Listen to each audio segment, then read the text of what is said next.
खऱ्या अर्थानं अमोल मोरे आज संपदा ज्वेलर्सचे सर्व या ठिकाणी अध्यक्ष म्हणून तुम्ही भूमिका घेतलेली आहे। संपदा ज्वेलर्स मध्ये जरी मला शेतीपेक्षा 4 पैसे बोर्डे साहेब जास्त मिळत असतील, पण अमोल नेहमीच आमच्या सोबत लढत असताना सांगतो की ज्यावेळेस मी शेतामध्ये जातो, ज्यावेळेस मी माझा ऊस फुलताना बघतो, त्या ऊसातून मिळणारी साखर खऱ्या अर्थाने या जगाचं भरणपोषण करत असताना ते निर्मिती काहीतरी मी करतोय। माझ्या पूर्वजांनी त्याच्यामध्ये काम काढलेलं आहे की पूर्वजांची दौलत आहे आणि अभिमानाने 500-600 टन ऊस काढणारी ही सगळी मंडळी तुझ्या हाती तूप आलं, तुझ्या हाती साय, समाजाचं काय वेगळ्या समाजाचं काय?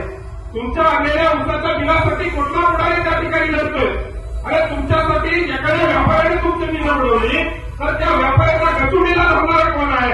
तर तो स्वाभिमानी शेतकरी संघटनेचा नेता सन्मान्य अनिल पवार आहे। हे सांगायला मला अभिमान वाटतो की आमचे तानाजीराव देशमुख स्वतः एक चांगले प्रगतशील शेतकरी असताना या स्वतःची वाणी त्या ठिकाणी भिजवत आहेत। सरस्वतीचं वरदान असणारा हा नेता अरे कुठल्याही पक्षामध्ये गेला त्यांचं अंजांकी केलं तर काय गाडी चकचकीत गाडी द्यायला कमी करणार नाही, परंतु एक खऱ्या अर्थाने छत्रपती शिवाजी महाराजांचे मावळे आहेत। मला अभिमान वाटतो आमच्या सुकाका गाडगे गेली 20 वर्ष चळवळीमध्ये काम करतायत, पण आमच्या नेत्याचा खऱ्या अर्थाने आदर्श करतायत। राजू शेट्टी अभिमानानं सांगतात की ज्या दिवशी मी जन्माला आलो त्या दिवशी माझे हात स्वच्छ होते आणि ज्या दिवशी या जगातून मी शेवटचा निरोप घेणार आहे त्या दिवशी देखील माझे हात स्वच्छ असणार आहे। अशा स्वच्छ चारित्र्याची माणसं सर्वांनी दत्तू काका गाडगे आज देखील स्टेजवर फिरतायत।